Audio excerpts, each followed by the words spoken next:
Assalamualaikum warahmatullahi wabarakatuh. Halo, selamat malam. Di sini saya dan kelompok saya akan menjelaskan 6 metode enkripsi di aplikasi Crypto 2. Saya akan memperkenalkan nama anggota saya, anggota kelompok 15, yang terdiri dari saya sendiri, Muhammad Farid Jakan Wahyudi, Bakar Asidik, Dwifa Krisnopriyanto Pratama, Renaldi Dwi Saputra, Christian Fredrik Nakano, dan Dinda Marsha Nadia Putri. Di sini saya akan menjelaskan algoritma Skytel. Skytel adalah salah satu algoritma kriptografi klasik tertua digunakan pada masa Yunani kuno. Cara kerjanya itu cukup simpel. Dia menggunakan tongkat berbentuk silinder untuk mengenkripsi pesan. Pesan ditulis secara melingkar di sekitar tongkat, lalu dibaca dalam garis lurus saat dideskripsi. Untuk penjelasannya, di sini ada ilustrasi gambar dari algoritma Skytel. Jadi itu ada kertas yang digulung dan saat dibuka itu dia tidak terbaca, kayak membuat kata-kata yang random. Padahal kalau kita gulung kembali tapi dengan batang yang sama, itu dia akan bisa terbaca di dalam garis lurusnya. Jadi langsung saja kita ke bagian prakteknya di exam kedua. Nah, di sini saya sudah ada membuat. Oke, jadi langsung mulai saja. Awal-awal saya masang, ini ada plain text, ada key, ada algoritma Skytel, dan ada ciphertextnya akan nanti sebagai teks outputnya. Nah, di sini saya akan menjelaskan eh, untuk bagian key panjang panjang barisnya. Misal saya pencet 4,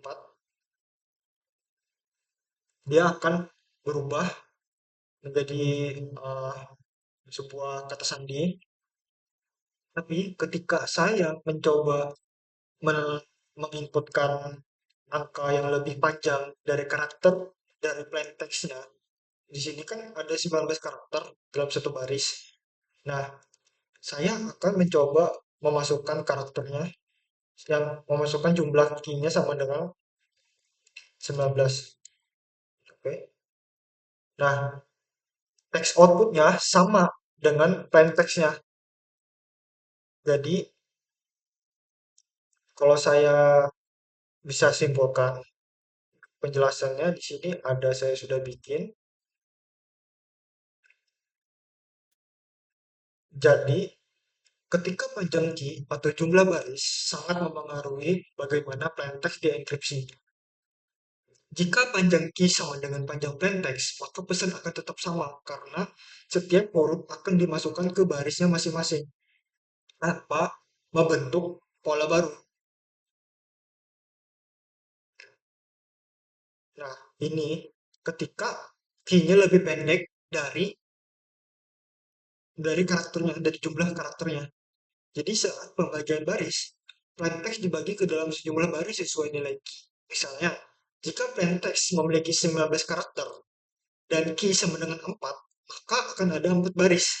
Setiap karakter diisi secara horizontal hingga baris terisi penuh, lalu dilanjutkan ke baris berikutnya.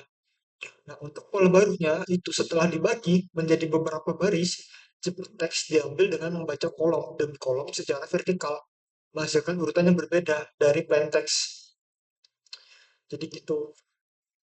Oke, untuk algoritma Skytel saya cukupkan di sini. Selanjutnya eh, akan dijelaskan oleh teman saya untuk metode algoritma yang lain. Sekian dari saya, terima kasih. Oke, selanjutnya akan dilanjutkan oleh saya, yaitu Christian Fredrik Nakano dengan NIM 2230 2050 3110. Oke, di sini saya akan menjelaskan tentang Pegaran Cyber. Oke, kita akan masuk saja ke pembahasan.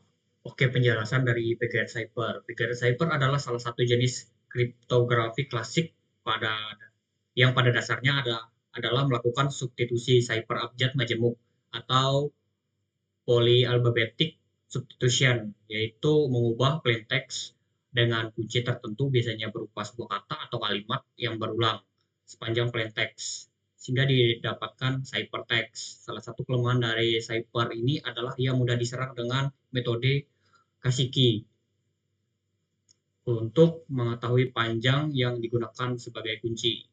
Oke, selanjutnya kita akan masuk ke simulasi. Oke, pada workshop ini terdapat text input dan key, kemudian ada figured cipher 1, ada figured cipher 2, ada text output dan text output 1 dan text output 2. Oke, kita masuk penjelasan.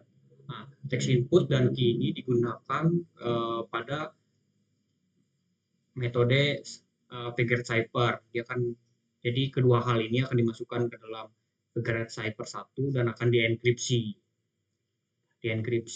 Nah, setelah kedua hal ini sudah selesai dienkripsi di figured cipher 1 akan menghasilkan text output 1. Di text output 1 ini bisa dilihat pada tampilan ini. Oke. Kemudian kita akan masuk ke figured cipher 2. Nah, di figured cipher 2 ini kita memerlukan dua input juga, yaitu di sini saya memakai yaitu dari hasil dari figured cipher 1 tadi yang sudah dienkripsi dimasukkan ke dalam figured cipher 2 yang akan didekripsi nanti. Oke, kita juga menggunakan kunci yang sama yang telah kita masukkan tadi ke dalam figured cipher 1 yang dienkripsi tadi untuk masuk ke dalam figured cipher 2 untuk didekripsi. Nah, setelah semua input itu dimasukkan ke dalam ini, dia akan dijalankan dan menghasilkan text output 2. Oke, sekian penjelasan dari saya. Selanjutnya akan dilanjutkan oleh teman saya lagi. Kemudian algoritma simple algoritma ini bekerja dengan memproses data 8 bit menggunakan kunci 10 bit yang diolah menjadi dua kunci kecil. Proses inskripsinya melibatkan langkah-langkah seperti pengacakan data awal, pengolahan dengan kunci, dan pengacakan akhir untuk menghasilkan data terinskripsi. Kemudian ini adalah rancangannya.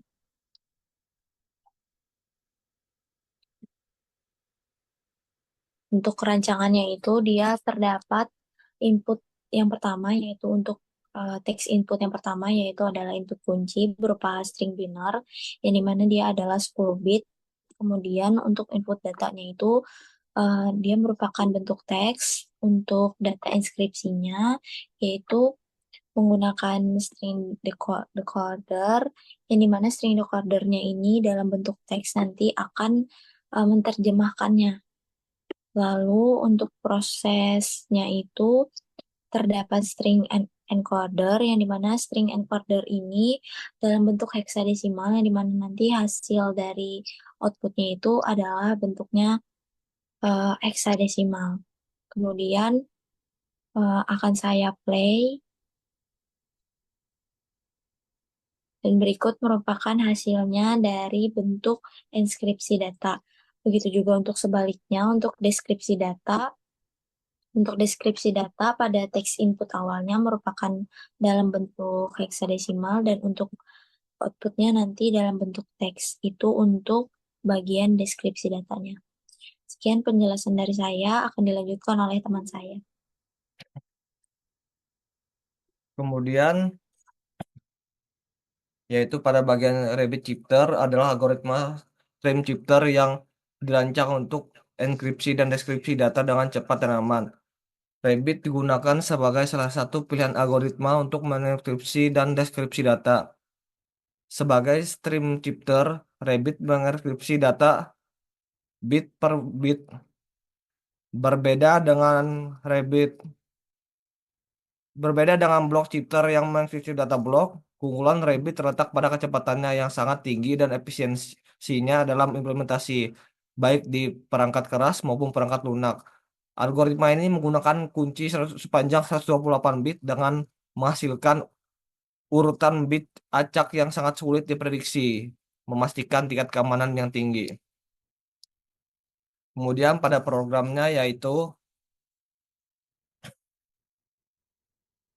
proses ini dimulai dengan plain text-nya, masukkan beberapa plain text-nya, kemudian masukkan dalam bentuk heksadesimal, kemudian dan untuk melakukan enkripsinya digunakan kunci key-nya dan initialization vektornya yang juga dalam format heksadesimal. Lalu plain text key dan vektornya akan dikonversi terlebih dahulu dalam bentuk format heksadesimal menjadi bentuk biner melalui proses string decode agar dapat diproses lebih lanjut oleh algoritma Rabbit. Lalu selanjutnya algoritma Rabbit-nya ini bakal ngabungin plain text dengan key dengan vektornya tuh untuk menghasilkan teks yang telah deskripsinya dalam bentuk angka dan huruf seperti di sini. Sekian hasil dari penjelasan kami. Terima kasih.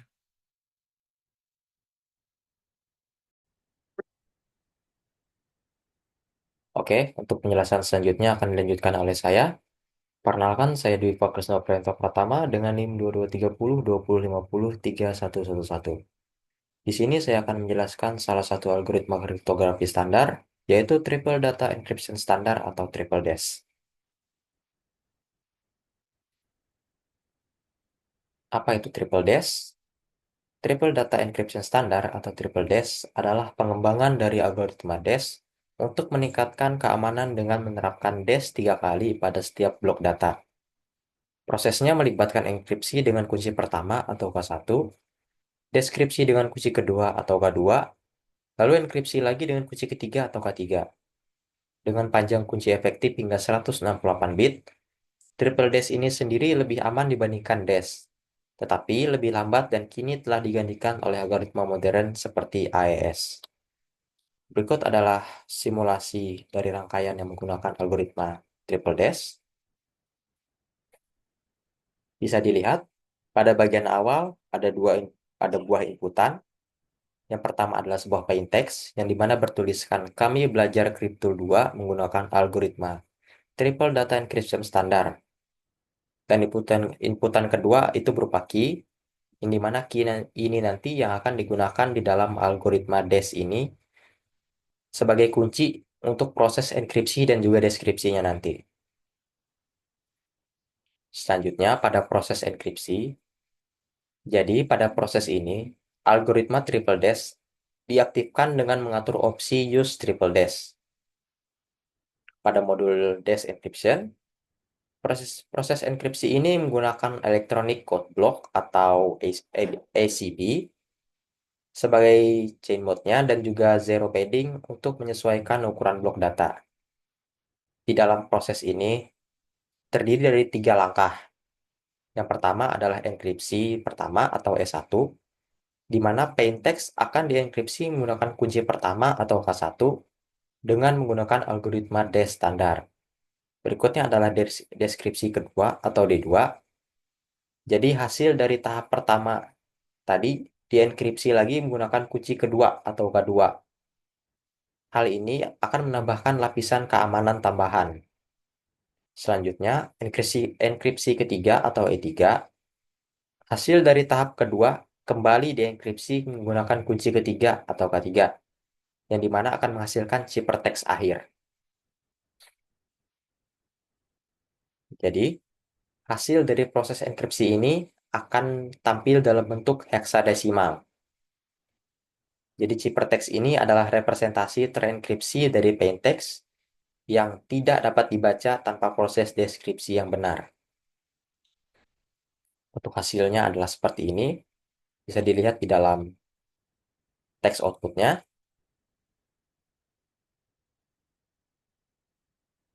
Ini adalah hasil dari plain text yang sudah dienkripsi menggunakan algoritma Triple DES tadi.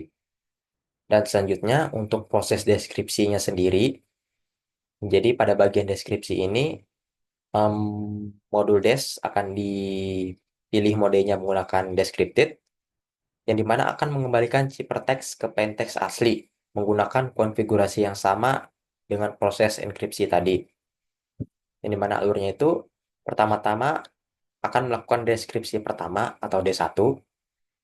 Ciphertext di deskripsi menggunakan kunci ketiga atau K3 dan akan mengembalikan langkah enkripsi ketiga. Selanjutnya adalah enkripsi kedua atau E2. Hasil dari deskripsi pertama akan dienkripsi lagi menggunakan kunci kedua atau K2.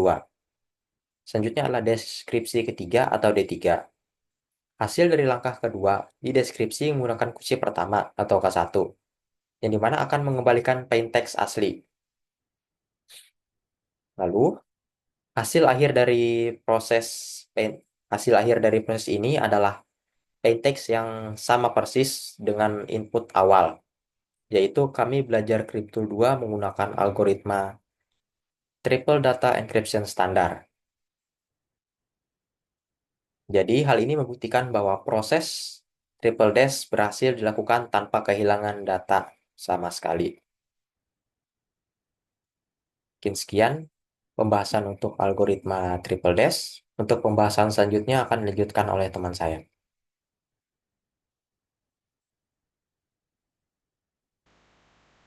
Perkenalkan, nama saya Bakar Asidik dari kelompok 15. Di sini saya ingin menjelaskan metode enkripsi Cryptool 2 yaitu AS yang dimana disebut Advanced Encryption Standard.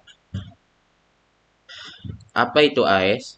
AS adalah Advanced Encryption Standard, merupakan algoritma kriptografik yang dapat digunakan untuk mengamankan data. Algoritma AES adalah blok ciphertext simetrik yang dapat mengenkripsi cipher dan deskripsi decipher informasi. Algoritma AES menggunakan kunci kriptografi 128, 192, dan 256 bits.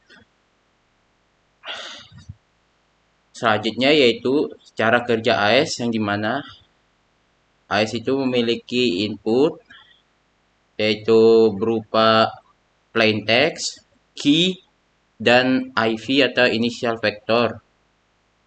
Lalu output text buat enkripsinya dan dekripsinya juga ada. Berikut adalah simulasi pada Cryptool 2-nya. Yang gimana di sini yaitu ada text input, dimana nama saya Bakar Asidik. Lalu sini key-nya, key sender, ini yang mengirim password, dimana jika key-nya ini tidak sama, maka tidak akan bisa melakukan proses enkripsi.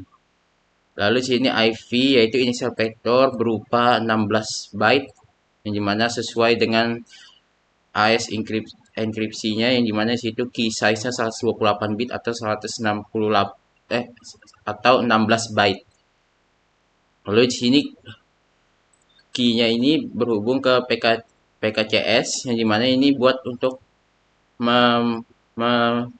mengamankan key dari serangan luar, yang dimana tidak akan sulit ditebak key-nya karena dia akan bersifat random dan acak. Lalu di sini plaintext masuk ke AES enkripsi. Lalu dia akan ke sini untuk mengenkripsi, yang dimana sini akan keluar ciphertext-nya yaitu ini. Lalu enkripsi masuk ke dekripsi, lalu ke sini ke encoder, dimana sini untuk mengubah enkripsi tadi menjadi teks kembali, yaitu menjadi decrypted ciphertext, yang dimana nama saya Bakar Asidik. Lalu dari encoder dekripsi ini maka akan dicek perbandingannya apakah sesuai, maka ini ada komparator yang dimana untuk membandingkan. Lalu selanjutnya test result, yang dimana ini 100% maka dinyatakan itu berhasil. Sekian presentasi dari kelompok kami, kelompok 15, untuk tugas UAS dari mata kuliah keamanan jaringan. Mohon maaf jika ada kekurangan. Sekian, terima kasih. Wassalamualaikum warahmatullahi wabarakatuh.